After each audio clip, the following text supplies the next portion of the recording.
이라는 문제를 일으킬 거예요. 한번 미국한테 당했기 때문에 정식으로 그걸 괴롭히기 위해서 혼동을 줘야만 근본적으로 미국한테 벗어나려고 이란한테 그런 교란을 주기 위해서. 저는 잠재적으로 이라크를 이란하고 또 뭐 일하지 않을 역사가 또 이게 반복이 되는 경우가 있기 때문에 그런 문제가 이란은 금방 없어지지는 않는다.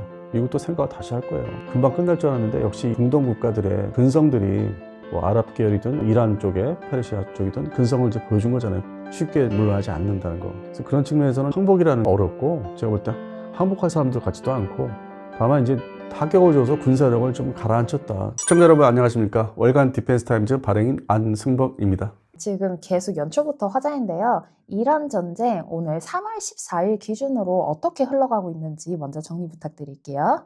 2월 28일 날 이제 개전이 됐는데 금방 끝날 줄 알았어요. 트럼프 말대로. 저도 그거 원했고 이게 길게 또 가면은 우리 석유 조달 문제, 기름 문제가 있잖아요. 그게 결코 좋은 게 아니니까 제가 다른 자리에서는 우리 석유 파동을 많이 겪어서 이게 일도 아니라고 했는데 이게 길어지니까 걱정이 돼요. 제가 자가운전자는 아닙니다만은 걱정이 돼서 빨리 끝냈으면 좋겠는데 뜻밖에도 이란이 그 미사일, 탄도탄이죠. 그다음에 순항 미사일 일부 좀 있고 드론도 쏘고 이거를 얼마나 진짜 말 그대로 이게 과장된 게 아니었고 많이 비축을 해놨다는 거. 그러니까 근래에 아프가니스탄 전쟁이 종결된 이후에 이스라엘에서 그게 전쟁이 좀 지속됐지 않습니까? 가자 지구나 서한 지구 때문에.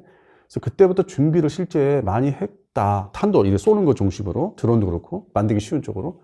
그다음에 실제 비축도 많이 했고. 그래서 이게 좀 길게 갈 것 같다. 소모하는 게 자기들도 계산하면서 쏘는 거기 때문에 어떤 지역, 중요한 지역을 확산을 더 시키면서 또 미군 기지 중심에서 또 석유 이제 비축 장소로 이제 옮겨가는 건데 미국의 편을 드는 나라들을 중심으로 이제 때리고 있고. 근데 이것도 금방 끝날 줄 알았고 또 걱정되는 거는 트럼프 대통령이 우리 잘하고 있고 뭐 수천 개의 요소를 다 때렸어. 문제 없어 하는데 이제는 그게 좀 믿겨지지도 않고 걱정이 되는 게 그럼에도 계속 쏘잖아요. 돌아다니면서. 그래서 그런 부분에 있어서는 쉽게 끝날 것 같지 않고, 이제 저 개인적인 바람이 있다면은 그래도 3월 한 뭐 마지막 주까지는 이게 어느 정도 종전이 아닌 수준이라도 좀 되면 좋겠다. 이게 너무 장기적으로 하면은 뭐 미국 자신한테도 안 좋고 이스라엘도 그렇고 이게 여러 가지 경제적인 문제도 있고 무기라는 게 옛날 같지 않게 소모되는 게 다 정밀 무기이기 때문에 이런 측면에서 조달도 어렵고 그러면 이제 반대로 유럽 지역의 대비 태세, 그다음에 동북아시아의 뭐 미군 대비 태세도 다 연결되기 때문에 태평양 지역에 그래서 결코 이게 우리 안보에 있어서 좋은 건 아니다.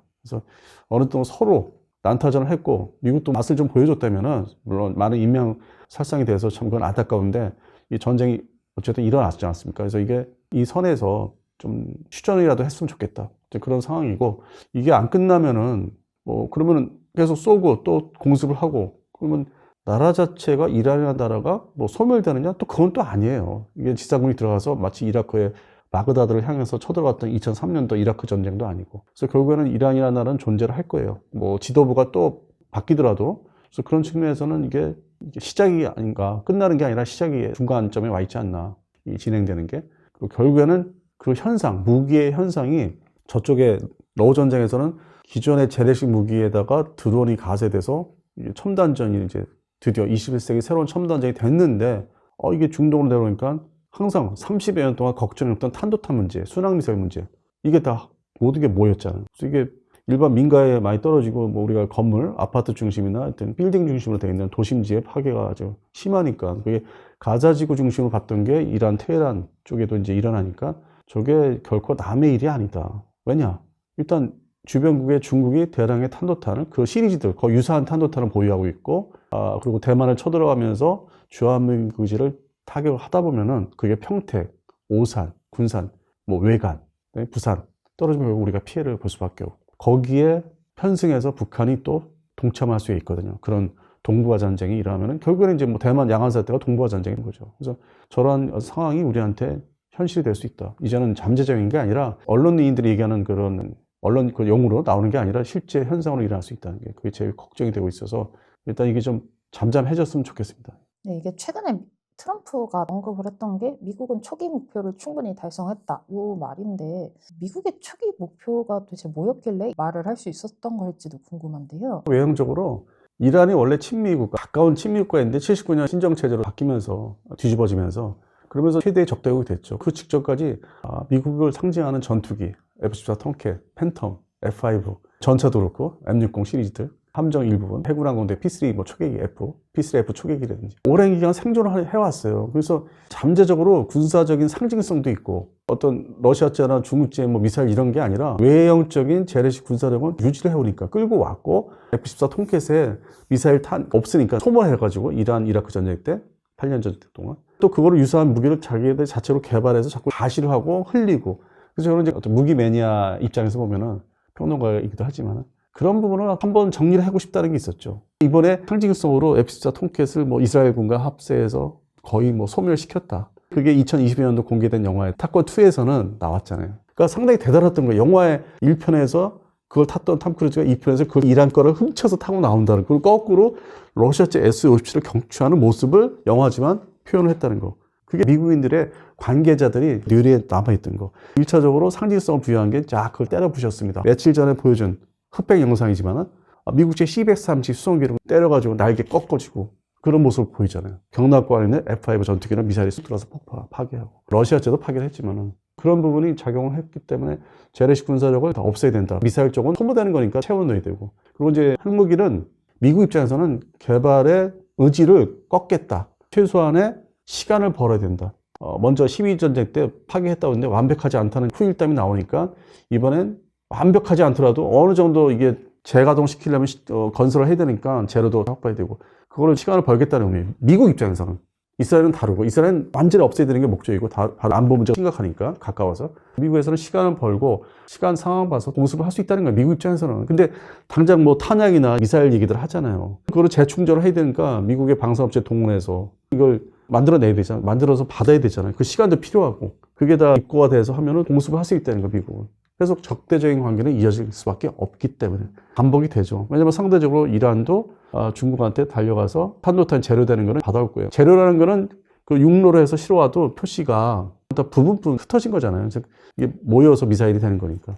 그래서 재장전, 재충전을 할 것이고 이란도 앞으로 휴전을 하면은 재개될 가능성이 1차, 2차, 뭐 3차 이런 식으로 이어질 것 같아요. 이란은 휴전이나 종전 가까우면 좋겠지만 쉽게 전쟁을 마무리 짓지 않을 거다라는 예측도 있는데요. 이란의 목표가 경제적 압박이나 보복, 노리고 있다라는 이야기가 있는데 이 부분은 어느 정도 사실성이 있을까요? 현재 경제적 압박을 시작했고 호르무즈 해협을 봉쇄하는 거 야금야금 조금씩 전통적인 기뢰를 설치한다든지 10여 개라고 하는데 그 이상 설치한 것 같고 보복이라는 거는 그 미국의 손을 잡고 있는 나라들 같은 뭐 아랍이라고 할 수는 없죠. 페르시만급 그러니까 어쨌든 중동 지역 넓게 보니까 우리 학자분들은 다른 그 성향이다 뭐 얘기하지만은 그쪽 지역에서는 이 미국에게 손잡은 나라들 그런 거를 계속 보복을 하는 거죠. 하고 있고 평상시에 잘 나가는 사람들 보면은 뭔가 이렇게 심정이 생기잖아요. 우리가 일상생활에서 사람들 간에도.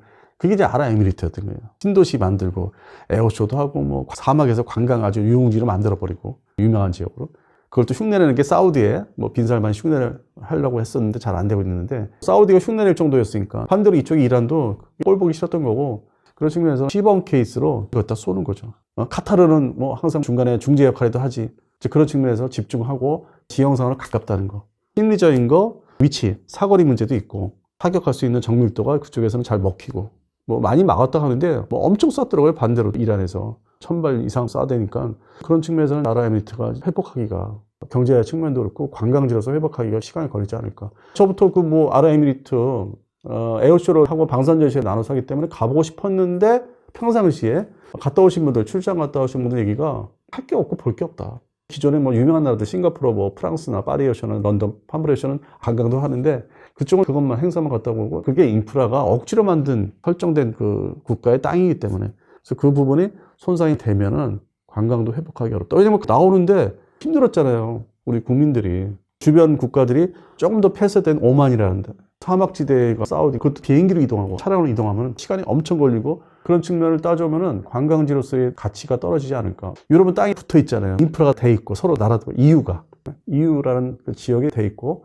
뭐 영국도 뭐 지하 터널로 해협이 돼 있고 거기는 문제가 생겨도 돌아오기가 쉬운데 뭐 그 인접 국가로 돌아가서 하는 게 쉬우니까 그런 여건을 보면은 중동 지역은 여전히 근본적으로 사막 지대는 문제가 있다. 주변국에 전쟁만 일으키는 나라만 테러 단체들만 있다. 타격이 좀 아랍에미리트가 있다고 봐요. 이게 중동 지역 국가들의 특성으로 봐야 될까요? 아니면 이란의 행동들은 전략적인 걸 측면이 강하다고 봐야 될까요? 미국이 걱정하고 이스라엘을 손잡고, 물론 이제 이스라엘이 끌어들이는 측면도 없잖아 있는데, 미국도 생각을 다시 할 거예요. 금방 끝날 줄 알았는데, 역시 중동 국가들의 근성들이 뭐 아랍 계열이든 이란 쪽에 페르시아 쪽이든 근성을 이제 보여준 거잖아요. 쉽게 물러나지 않는다는 거. 그래서 그런 측면에서는 항복이라는 건 어렵고, 제가 볼 때 항복할 사람들 같지도 않고, 다만 이제 타격을 줘서 군사력을 좀 가라앉혔다. 눈에 보이는 군사력을 많이 가라앉혔다 하는데, 이게 집중 공격을 미국 중심으로 이스라엘과 함께 한 거는 공군 전력, 해군 전력, 이스라엘만한 거를 다 파괴한 거예요. 비싼 돈을 들여서. 지상군 전력, 전차 중심, 포병 중심의 전력은 그대로 유지가 되고 있어요. 이란이라는 나라가 그런 전력을 다 파괴된 상태에서도 주변국, 특히 이라크, 과거에 이라크 전쟁을 했잖아요. 80년에서 88년. 그게 다시 재현될 수 있어요. 지상군 중심으로. 이라크는 미국한테 점령을 당해서 군사력이 사실 아주 빈약하게 내려앉았고, 옛날에 사담 후세인 때 같은 군사력이 아니에요. 자기 국경선을 겨우 지킬 수 있는 군사력이고, 미국이 그렇게 유도를 했고, 우리가 뭐 T-50도 팔았지만. 그래서 그런 측면에서는 도발을 한다면은 바로 옆에 붙어 있는 이라크를 쳐들어간다든지, 지상 전력은 남아있고, 혁명 수비대 중심이고, 그래서 그런 전력이 존재한다는 게 걱정거리고, 아무도 얘기 안 하지만. 그래서 이라크가 대공 미사일 청국2에 이어서 전차가 급하다고, K2 전차 급하다고 난리가 났어요. 그게 뭐 때문에 그러겠어요? 뭐 이라크가 뭐 앞쪽에 있는 뭐 옛날 사담 후세인 살아있을 때처럼 뭐 이스라엘 방면 아니면 요르단 방면으로 쳐들어가려고? 그건 아니고. 테트리전 수행이 아직도 진행을 하고 있는데, 수시로 민병대가 독자적 민병대가 존재하니까 그건 전차 가지고 하는 건 아니고. 일정 부분에 자국 내에서 대테러전 수행할 수 있는 기갑부대 전력은 충분하고, 그 중에 노후화된 뭐 T-55 계열이 있기 때문에 급하게 다시 주워 모은 거. 이라크에서 미군이 어느 정도 빠진 다음에 주워 모은 게 있는데, 그게 너무 이제 주변국 비교해서 노후 전력이기 때문에, 구식 전력이기 때문에 이걸 대체하기 위해서 이란이 만약에 국경선에서 일을 벌리면 저걸 대적하기 위해서 현재 이라크는 K2 전차를 급히 요구하는, 그래서 방사수출하고 연관된 얘기인데, 이란은 문제를 일으킬 거예요. 한번 미국한테 당했기 때문에 정식으로 그걸 괴롭히기 위해서 혼동을 줘야만 근본적으로 미국한테 벗어나려고 이란한테 그런 교란을 주기 위해서. 저는 잠재적으로 이라크를 이란하고 또 뭐 일하지 않을, 역사가 또 이게 반복이 되는 경우가 있기 때문에 그런 문제가, 이란은 금방 없어지지는 않는다. 저희 현재 트럼프의 발언 중에 이란 전쟁 우리가 이겼다, 전쟁 곧 끝날 거다, 이런 발언들 오늘자까지도 계속 화제인데, 말씀하신 거 들어보면 이란이 쉽게 그렇게 미국 맘대로 종전을 해줄 것 같지는 않아요. 이게 가능할까요? 우리 이란 입장에서 종전을 해주는 게 아니라 한번 해볼 때까지 해보자, 이런 입장이고, 사람이 살면서 우리가 일상생활을 많이 적용하면 돼요. 군사 무기라는 게, 분야라는 게 일상생활을 적용하면 쉽게 답이 나오는 것도 많은데, 트럼프도 처음에 많은 정치적인 사상을 과거에 80년대 냉전을 승리로 이끈 레이건 대통령 8년 했었죠. 거기에 모티브를 많이 얻었었고, 여러 가지 영향을 받았고, 저도 뭐 살면서 그랬고, 2003년도 이라크 전쟁을 들어간 시작을 한 아들 부시, 아버지 부시 말고 아들 부시가 그 전쟁을 진행하면서 그때도 문제가 많았어요. 그때는 지상전 중심이었죠. 미 해병대나 미 육군 중심으로. 탄도탄이 그 전쟁은 아니었고, 실제는 드론도 아닌 IED, 5m는 자폭, 아니면 트럭에 막 폭탄 잔뜩 싣고 와서 다 폭파시키는, 그 시절에는 자폭 전쟁, 그거 막아야 되는, 그 횡행하던 시절이었는데, 부시가 이제 그런 여러 가지 문제를 보다가, 오바마로 넘어가기 전에 이미 빨리 단축해서 전쟁 그 종식 선언을 해요. 이미 진행되고 있는데도 강제로 자기가 선언을 해버려요. 그것도 상징적으로 자기가 미 해군 초계기, 제트 초계기 S3 바이킹 타고 항모에 착하면서 나오면서 막 복장을 벗으면서 거기 연설대를 만들어 놓고 선언을 하죠. 우리 전쟁 끝났다. 우리가 이겼다. 그걸 트럼프가 그 당시 과거로 20년 전 가면은 또 젊을 때잖아. 뭐 50대 정도 같은. 그때 그걸 인상적으로 본 거예요. 나도 저렇게. 머리에 들어가는 거죠. 저 방법이 있지. 옛날 생각을 하는 거죠. 20여 년 전에. 차용을 하는 게 우리가 살면서 과거에 선배들이 했던 거를 자기의 입맛에 맞는 걸 차용하는 게 많아요. 저는 그렇게 보는 거예요. 아, 저거 어디서 많이 보던 얘기인데 2003년, 4년 이럴 때 아들 부시가 했던 거 아니야? 저는 그랬죠. 그 뉴스를 접하면서. 다 같은 당이에요, 공화당. 순수하게 자기 선배들의 어떤 인상적인 거를 살면서 이제 다 머리에 남겨놨다가 써먹는 거지. 이거 내가 원하는 시간에 끝내버리면 돼. 이미 이란은 끝낼 생각이 없는데. 이게 종전을 선언을 해도 지지부진하게 산발적으로 탄도탄 쏠 수 있고, 탄도탄을 먹을 수 있고, 방어할 수 있고. 쉽게 끝나는 전쟁이 아니에요. 반대로 좀 오히려 그렇게 종전 따라해서 선언을 트럼프가 해버리고 이란이 오히려 더 자극돼가지고 할 확률이 높나요? 지난 역사를 다 말씀드리는 건데, 91년도 걸프전에서 미국이 확실하게 승리를 했어요. 쿠웨이트를 탈환했으니까. 그 당시에 우리가 전통적인 전쟁 방식을 생각할 때 이라크를 쳐들어갔어야 되거든요. 그때 다 마음이 다 맞았거든요. 유럽의 나토 군대나 사우디아라비아, 중동 군대, 이집트 군대 다 마음이 맞아서 일심동체가 돼서 들어가면 되잖아. 반대하는 여론이 없으니까. 이미 소련이 러시아로 망해서 쪼그라들었고, 그 당시에 중국은 지금 같은 군사력이 없었고, 전혀 신경 쓸 군사력이 초기 단계였고, 91년도면. 안 들어가요. 다 돈 문제도 있고, 병력 동원할 문제가 이게 똑같잖아. 이게 힘들잖아. 지쳤잖아. 1차 목표 쿠웨이트를 탈환했으니까. 시범을 보였고, 사담 후세인 입장에서는 끝난 게 끝난 거 아니야. 이런 입장에서 산발적으로 도발을 이제 그 상태에서 살아있으니까 이라크에서 계속 나오고. 미국은 유엔 중심으로 얘기를 하면은 공습 같은 거는 산발적으로 그 변방 쪽에 공중 감시를 했어요. 이게 98년도, 9년도까지 지속적으로 하고 있는데 하필이면 그 당시에 코소보 전쟁이 유럽에서 일어났고 거기에 신경을 썼고 그 당시에 정부가 뭐 클린턴 때도 그렇고 그게 미국 입장에서는 그 당시에 쌓였어요. 이거를 끝을 안 보니까 제대로 끝까지 처리를 안 하니까 아직도 살아남아서 숨을 쉬고 도발을 하네. 주변국에 위협을 하고 이스라엘 쪽에서는 저거를 끝장을 안 봤으니까 내가 불안해. 시리아도 있어. 그 당시에는 30여 년 전에는 지금 같은 환경이 정반대였으니까 모든 압박이 똑같이 미국의 재계 유태인들이 잡고 있다는 재계를 통해서 얘기가 들어오고 뭐 정치 자금도 들어오고 합법적으로 쌓이다 보니까 우리 부시 대통령을 모셔야 되겠다. 미국 내에서도 하다 보니까 2003년도에 여러 가지 없는 이유를 만들어서 이라크를 끝장낼 전쟁이 하자. 아프가니스탄도 들어가고 있었는데 2개 전쟁했단 말이에요. 아들 부시가. 중간에 역사가 있는 걸 보면은 이란은 지금의 형태로 가다가 언젠가는 무기를 동부아시아 양안 전쟁이 다행히도 조용히 넘어가면은 생각을 이제 살려서 쳐들어가자. 다음에 공화당 정부가 들었으면 민주당은 그럴 것 같지는 않고 알 수 없죠. 다음에 공화당 후보가 벤스 부통령이 될 거라고 유력하다고 했는데 한편으로는 전쟁을 이번에 시작한 거를 벤스 부통령은 등을 돌렸다고 같은 대통령과 생각이 안 맞는 걸로 해서 조용히 있는 입장이고 차기 유력 후보 주자는 공화당에서는 벤스고 그래서 또 바뀔 수 있어요. 벤스도 나중에 끝장은 이제 바이든은 이제 압박을 받으면은 그 이스라엘 쪽에서 역사가 반복될 수 있다. 지금으로서는 급한 거는 석유 문제가 있으니까 다 같이 전 세계적으로 그래서 휴전 쪽으로 급하게 실제로 가는 건데 트럼프는 그거를 종전이라고 선언할 수 있는 거죠. 실제 상황은 휴전인데 지금 순조롭다고 보지는 않는 거예요. 미국의 지금 공습을 하는 방법이나 공개하는 내용들 보고 희생당하는 자기들 소모되는 무기들이나 뭐 갑자기 추락하고 격추되고 보니까 무슨 2003년도 이라크전 억지로 전쟁하는 거 똑같네.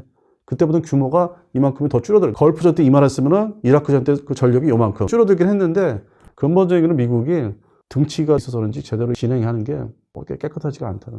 베네수엘라 그 기습해서 한 거는 아주 지역적이고 아주 소규모로 아주 보면은 근데 그거를 이쪽에 적용하면 안 돼요. 베네수엘라는 사람들 성향들이 스페인에서 혼혈들이 해서 중남미적인 그런데 끝이 약하잖아. 근데 이 중동은 안 돼. 중동은 끝까지 가는 게 있기 때문에 그런 성향도 지역에 대한 성향도 보셔야 될 것 같아요. 아예 미국 주변국이랑 자폭한다. 옛날에 뭐 9.12 테러 때처럼 큰일을 벌일 거다. 이런 말도 나오는데 이거에 대해서는 가능성이 그런 집요함이 어디까지 갈 수도 있을지. 방식을 달리해야 되겠죠. 그러니까 항공기 테러는 미국의 내부 시스템이 내부 방공망을 많이 발전을 시켰고 그리고 전투기라는 거 요격 전투기를 해외에 파병 나가서 뭐 한반도에 들어와 있다든지 뭐 일본에 중동 지역에 파병하는 전투기가 종류가 다르고요. 그러다 보니까 자기들 내부에서 써야 되는 사용해야 되는 전투기들이 또 뭔가 정리를 해가지고 그게 예를 들어서 F-15C 이글 전투기인데 대표적인 게 원래는 올해 다 퇴역을 시켜야 돼요. 근데 이런 전쟁 용도나 방어에 대한 측면이 다르니까 그걸 업그레이드해서 재배치를 해요.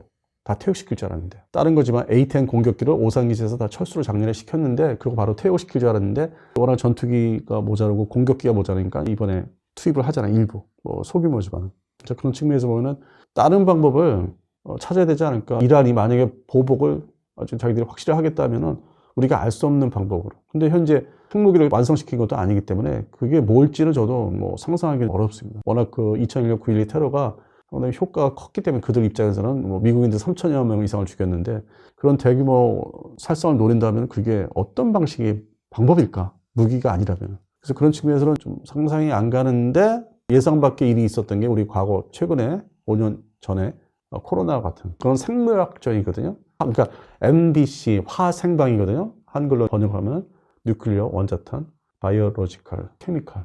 그래서 원자화 무기는 일본이 스스로 2방 먹었고 겪어봤고 받고 화학전은 1차 세계대전 때 했었고 그리고 코로나가 일종의 전쟁이 아니라고 하지만 중국은 절대 아니라고 하지만은 유야무야 전 세계적인 피해를 받았고 그래서 그 중에서 하나 선택하지 않을까. 근데 핵무기를 아직 완성을 못 시킨 걸로 알려져 있고. 미국이 하메네이를 제거하면서 종교 정치적으로 순교했다라는 평가를 받는다라는 말을 봤어요. 실제로 이란 내부에서는 하메네이 제거 이후로 많이 집결된 분위기가 있다고 봐야 될까요? 그걸 50대 50으로 보셔야 돼요. 그러니까 일반 국민들 대부분은 서구 체제, 79년까지 서구 체제를 젖어 있었고 맛을 봤기 때문에 그들 부모들, 젊은 세대들이 부모들로부터 내려받은 얘기 듣고 한 게 많고, 인터넷 세상이 전쟁 나기 전에 차단된 게 아니었기 때문에 많이 이제 보고 듣는 게 있기 때문에 나름대로 숨어서, 그런 측면에서는 국민들, 일반 국민들은 그런 세상을 원하는데 하다못해 튀르키예 같은, 근데 그거를 신정 체제에서는 그걸 차단을 계속 하고, 뭐 사람들 뭐 죽은 사람도 있잖아요. 뭐 단속하다가. 그래서 그런 측면에서 50이라는 건 기득권. 79년도 이후에 신정 체제의 행정 공무원이라든지 거기에 여러 가지 경제 분야에서 손잡아가지고 살아온 사람들. 그게 40년 이상 된 거잖아요. 40여 년. 거기에 정착한 사람들은 이 신정 체제가 바뀌면 자기들이 먹고 살기 힘들어지잖아요. 자기 기득권, 돈 버는 게. 그게 50이라고 보면은 그 사람들은 하메네이가 아주 힘들게 뭐 부상 폭사시킨 다음에 아들이 됐는데, 그런 측면에서는 계속 그 아들이 집권을 계속 상징적으로 뭐 부상을 내고 얼굴이 뭐 상처가 있어도 계속 집권을 이어가길 바라죠. 자기들의 기득권을 지켜주기 위해서. 그리고 그 말에 따르면서 이익을 취하는 거기 때문에. 그래서 절반 이상은, 넓게 얘기해서 절반은 거기에 뭐 순교자다 이걸 내세우면서 기득권을 유지하고 편하게 살려고 하는 그런 게 50대 50. 그러니까 50의 국민과 50의 기득권자들이 있기 때문에 이 이스라엘 방식대로 하마스하고 헤즈볼라 계속 뭐 지도자들이나 지휘 통제부 다 계속 암살시켰는데, 계속 지속적으로. 근데 그게 이란도 마찬가지예요. 계속 암살해도 넘버 2, 넘버 3 계속 나오기 때문에, 거기 집단들이 있기 때문에 말단까지 갈 수 있는 거죠. 그 소위 지도 체제라는 게 쉽게 끝나지 않는 거. 어떻게 보면 북한하고 다른 거예요. 그런 면에서는. 그렇게 체제가 서로가 해먹는 게 있으니까 그쪽 안에서. 그 이어받기 쉬운 거죠. 마치 하마스나 헤즈볼라 같은 그런 체제처럼. 근데 북한은 한 사람한테 너무 그게 돼 있어서 그건 쉽지 않은데, 그 다른 경우고 북한은. 그래서 중동 지역은 계속 살아남을 것이다. 소멸, 나라 자체가 아직 이란이라는 나라가 핵무기로 뭐 곳곳에 수십 발, 수백 발만 해서 아예 방사능 지역으로 소멸되기 전에는 나라는 계속 유지가 되기 때문에 그 체제는 뭐 미국이 생각하는 대로 바뀌지는 않을 것 같아요. 하메네이의 차남인 모즈타바가 후계자로 선출은 되었는데 공습 첫날 다리를 다쳐 은신 중이라고는 보도됐죠. 아직까지 모습을 보이지 않으면 사실상 사망설까지 돌고 있는데요. 정말 살아있을 확률은 어느 정도 될지 궁금한데요. 미 행정부에서 정보망이 있으니까 이스라엘 통해서 하는 것도 있고, 그쪽에서 하는 얘기는 살아있다. 그 부상당하기 심하기 때문에 치료를 받으면서 살아있을 거다. 여러 가지 행정 그 지휘, 전쟁 지휘는 하고 있다. 그래서 저는 미 정부에서 하는 게 더 신뢰성 있지 않나. 정보망을 가동해서 존재를 하고 있다. 제2의 자기 아버지처럼 폭사를 당한 거는 그 자리에 있었어도 살아남았다. 이 폭판, 파괴되는 위치에 따라서 살아남을 수 있고, 지붕이 무너질 때도 다른 데 있으면 지진이 날 때처럼 어디 책상 밑에 숨어서 부상을 덜 당하는지 그런 여러 가지 환경이나 상황이 있기 때문에 전 죽었다고 보지는 않아요. 트럼프는 계속 미국이 개입하지 않은 이란의 지도자는 인정할 수 없다라고 발언을 했었는데요. 트럼프가 이 손쉬운 상대를 하나 해치우고 나니까 기대하는 게 기대치가 높아. 앞서 말씀드렸잖아요. 그 지역에 따라 대륙별로 성향들이 다 달라요. 일반적으로 우리가 살면서 독종이다 아니다 하잖아요. 그게 다 존재해요. 근데 중남미가 으로서 많이 횡행해서 그런 건 없잖아 있는데, 독한 면에 그 사람 운영하는 사람들이 사람을 암살하고 죽이고 뭐 납치하고 있는데, 끝이 그 역사들이 그들이 흘러내려온 마치 옛날 인디오 그런 세상이었다가 16세기부터 뭐 스페인과 포르투갈 뭐 이태리에서 뭐 사람들이 백인들이 건너오면서 막 학살하고 그 점령당하고 나중에 독립을 했지만은, 먼저 뭐 19세기에 독립들을 많이 했지만은 결국 경제 부흥이나 세계적인 영향을 보면은 여전히 유럽의 백인들이 득세를 하고, 유태인들 또 성향, 사람들의 대체적인 성향이 아주 독한 거는 중동 사람들이고, 부지런한 거는 동남아시아 거쳐서 동북아시아 사람들이고, 중국, 한국, 대한민국, 일본. 부지런한 거는 드러나잖아요. 전반적인 게 퍼센테이지가. 그리고 아프리카는 여전히 혼란 속에 살고 있고, 많은 사람들이 알게 모르게 죽고 있고, 그러니까 남미, 중남미보다 더 못하잖아요. 그래서 그 역사가 서방 측에서 지배한 역사로 시작해서 독립을 했어도 여전한 게 똑같기 때문에, 그런 측면의 일반적인 세계사를 보시면 적용을 해야 되죠. 트럼프가 희망이 과대하다. 남미국가 특정 국가에서 뭐 했다고 해서 그쪽에 적용될 거라고 생각하는 게 과실하는 거 아니고 말이 앞서고, 미국의 나라가 실패한 것도 많잖아요. 전 세계 2차 세계대전 이후에 실패한 사례도 많고. 그래서 그 부분은 앞서가는 거 아닐까. 이란의 나라를 좋고 싫고를 떠나서 일어나는 현상은 그렇게 뭐 만만한 건 아니다. 그리고 그 탄도탄을 쏘는 거 보니까 저 정도로 준비를 했구나. 근데 대거 소모도 얘기하고, 미국에서는 자기들 편한 대로 해석을 하는데, 아니라는 거. 탄도탄 가지고 어느 일정 부분 버틸 수 있다. 점령당하지 않고 버틸 수 있다는 거. 그리고 미국의 가장 큰 문제가 자꾸 자기들도 실적을 내세워야 되다 보니까 82 공정사단이 뭐 이동하고 있다. 그거 보고서 또 언론의 장난을 치는구나. 거기에 편승하는 언론, 미국에서 설사 말을 흘렸어도 그건 실제 투입될 것도 아니었고. 그다음에 또 며칠 지나니까 오늘 현재 지금 주일 미 해병대를 뭐 5천여 명을 동원하겠다. 소위 일개 뭐 한 여단, 증가된 여단 규모인데 5천여 명이면. 근데 그것도 실제 투입할 것도 아니고 선전전이죠. 내가 지상군 투입할 수도 있어. 근데 현재 미국의 능력은 유럽하고 나토 지역하고 한반도, 그다음에 이 양안 쪽에 오키나와 중심에 지상 병력은 그게 다 포맷을 맞춰왔기 때문에 중동전에 그 병력을 동원해서 개입한다는 것은 어려워요. 지금 미국이 미사일 반대로 공대지 미사일이라든지 항공 공습전, 정밀 유도 폭탄, GPS 유도 폭탄이나 아니면 레이저 유도 폭탄 중심으로 하는 게 전통적으로 베트남전 때 그렇게 했거든요. 나중에 정 안 되니까 발을 뺄 때 그 공습을 엄청 했어요. 막 반에. 뭐 처음부터 그러긴 했지만은. 그래서 그런 측면이 또 연상이 돼요. 미국이 일단은 뭔가 자기들 성과를 얻어야 되는데 이스라엘의 말을 들어주고, 근데 결국 그게 공습 항공전이라는 거예요. 미사일, 반대로 방위가 미사일전. 여기서 벗어나면 지상전인데 그걸 할 능력이 과연 될까? 그래서 트럼프가 좀 더 국민들을 안심시키려고 전쟁의 목적과 수행하는 게 별 문제 없다는 식으로 너무 앞서가는 얘기를 대통령이 많이 하시는 것 같습니다. 아니, 쿠웨이트 그 탈환할 때는 91년도 2월 달이었는데, 그때는 무엇보다도 제 기억으로는 이집트하고 사우디, 이 중동 지역의 좀 뭐 강대국이 먼저 자처해서 그걸 탈환해야 된다. 먼저 앞장을 섰고, 또 미국 입장에서는 유럽의 나토군도 이제 냉전이 이제 붕괴되는 마당에 할 일거리 찾아줄게 해서 다 끌어들였는데, 그래, 거기가 석유가 중요한 국가니까 경제 측면에서 이거는 회복해야 돼. 그리고 유럽 쪽은 방산 물건부터 일반 물건까지 많이 판매하던 시절이고, 고가의 상품이던 그런 중동 지역에. 그때는 중국이라는 나라가 그렇게 뭐 할 수 있는 나라가 아니었기 때문에 시기가. 그래서 수익성, 경제성 측면에서 거기를 회복을 시켜야만 여러 가지 이득이 생기는. 그래서 나토군이 가세를 한 거고, 주요 국가들이.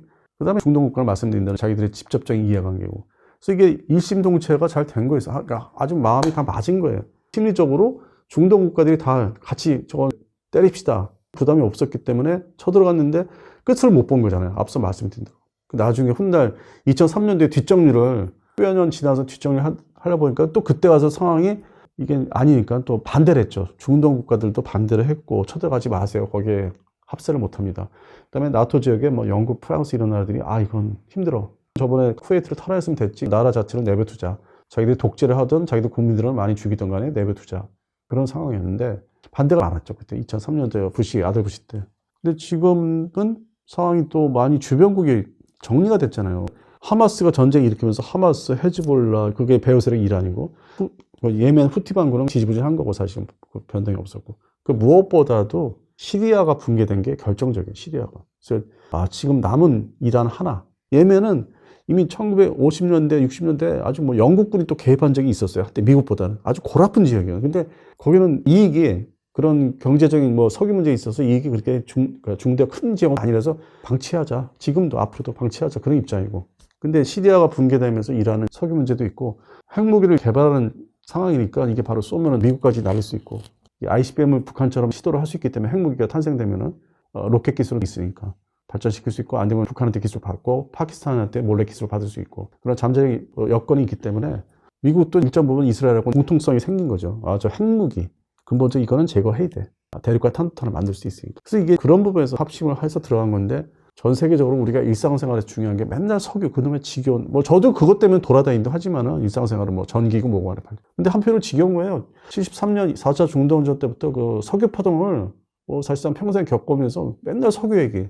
근데 다행히도 지금은 들어오는 게 여유분이 있고 버틸 수 있는 시간이 있어서 그 옛날에 비교하면 덜 하지만은 그런 문제가 또 있기 때문에 서방 측에서는 중단을 해라. 전쟁은 또 계속하지 마라. 그게 유럽 지역부터 시작해서 주로 아시아 지역으로 쭉 이어지잖아요. 뭐 인도도 들어갈 수 있고. 인도는 원래 전통적인 회색 국가고 전쟁을 뭐 싫어한다면서 자기는 파키스탄 때려부시고 있으니까 전쟁을 뭐 중간에 분쟁이 생기면은. 그리고 아시아 국가들이 경제 발전해야 되는 뭐 베트남, 뭐 중국, 뭐 대만도 들어가고 특히 일본, 우리나라. 그런 문제가 있으니까 전쟁에 이거 단기전을 끝나길 바라는 거고. 근데 이란은 한번 제대로 맞았으니까 끝낼 생각이 없고 무기가 더 새로운 무기가 극초음속 미사일이 새롭게 비축이 되는 상황이라면 상황 봐서 이스라엘 또 공습을 해야 되고 미사일 때려야 되고 그래서 쉽게 끝날 것 같지는 않아. 이게 지금 미국이 뭐 옛날에 여러 가지 경험을 가지고 이런 경우, 걸프 전 경우, 이라크 전 경우 이걸 다 혼합을 한 건데 그 주변국 정리가 어느 정도 됐고. 근데 역사적으로 아프가니스탄에서 오사마 빈 라덴 제거한 게 2011년도인데 그때 북아프리카에서 리비아가 가다피가 제거되고 그리고 이제 숨 고르기를 했는데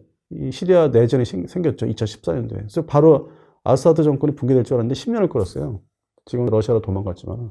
그 10년 동안에는 이스라엘도 그렇고 미국도 거기에 집중하고 있었고 IS 그런 집단 문제가 있었기 때문에 정리를 하느라고 10년 소모했고 결국엔 막바지에는 거기에 집중하다 보니까 중국 문제도 있고 중국이 대비되고 여기에 시리아에 집중하다 보니까 이스라엘이 도와주면서 뭐 미군도 파견이 돼 있었으니까 뭐 1000명 단위, 2000명 단위로. 그리고 10년이 지났죠. 2021년에 이제 아프가니스탄이 발을 뺀 것도 뭔가 거기는 뭐 자원도 없고 뭔가 경제적인 측면도 없으니까 야 거기다가 내가 왜 군사비를 투입해서 중국 대비해야 되는데 왜 돈을 낭비하느냐.